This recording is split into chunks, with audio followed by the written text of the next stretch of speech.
The Hungarian Helsinki Committee is one of the leading human rights organizations in Hungary and also in Central Europe. We've been operating for 25 years. We are helping refugees and asylum seekers among lots of different other activities. This we've been doing since 1998. We are an implementing partner of the UNHCR, not only in Hungary, but also all over the world through a global initiative of the Refugee Law Reader and also through different European projects. Love story with statelessness started in 2006. It all started like a short summer liaison when I had to do the first regional comparative research on the protection of stateless persons in Central Europe. But then, as very often in life, it turned out to be a long-term relationship. And since then, I've been doing research, training, advocacy, strategic litigation, and lots of different other types of activities in statelessness. I'm also the chair of the steering committee of the European Network on Statelessness. This is an initiative of which I'm very proud that I could be there when it was born. This is the first Europe-wide regional network of persons and organizations who are dedicated to work for improving the situation of stateless persons in Europe. Statelessness is something quite different from being a refugee, even though there are many refugees who are stateless persons, and there are also many stateless persons who are refugees, obviously. Most refugees do retain their nationality. They don't become stateless. They may have an ineffective nationality for the time they are being refugees. It means that they can't go back to the country where they have the nationality. They can't exercise all their rights as citizens, as nationals of that state. But still, legally speaking, it does not cancel their nationality. In some cases, though, the deprivation of nationality can be a form of persecution, and then the person can become a refugee because of being stateless. So there is a dual relation between forced migration and statelessness. Forced migration can be the reason for statelessness, but can also be a consequence of statelessness.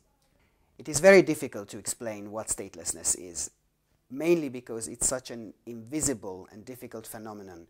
An example that I like using is that statelessness is like an invisible particle in physics. We know that it's there because we can measure the impact it has on the surroundings, on the environment, but we can't actually see it. That's what makes it so difficult to talk about statelessness. Usually, I think using language as a tool is a very useful way to understand or to explain statelessness. The way different languages approach statelessness tells a lot about what statelessness means and how it feels to be stateless. As far as I know, there are 4 different approaches in different languages on how to call statelessness. The first one is that of Germanic languages, like we say in English, the word stateless. It's similar in German as well, staatenlos, but also in Dutch, Scandinavian languages and others. This approach is based on the fact that a stateless person does not have this protective bond with a state. And let's imagine the state as a bureaucratic, administrative entity, something that is powerful, something that is there to rule the life of citizens, but also to protect them when it's necessary. I also like explaining this phenomenon by comparing the state to a family. Sometimes it's difficult to maintain relations with family. Sometimes family can be a difficult environment, but for most situations in life, family is the definite protective area in which we operate and live our life. Another rather different approach is that what we can find, for example, in the French language, which calls stateless person apatride. But that's very similar in Spanish or Portuguese, apatrida, also in lots of Eastern European languages. Romanian, Serbian, Russian use this term a lot, but also in the Hungarian language, where we call stateless person hontalan. This means that the person does not have a relation with the homeland, the motherland or fatherland, the patrie.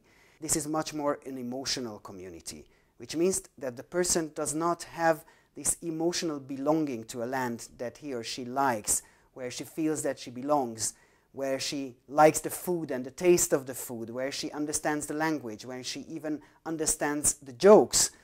So this is much more of a cultural, emotional question.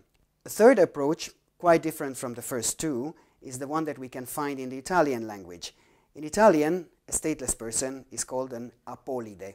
It means that the person lacks a tie with the political community, using the ancient Greek term of polis.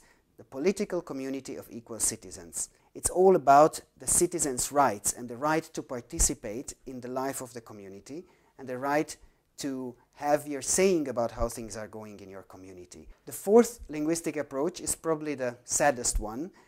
In many languages, including, for example, in Europe, the Slovak language, there is no word for statelessness. So what you can do is only to explain.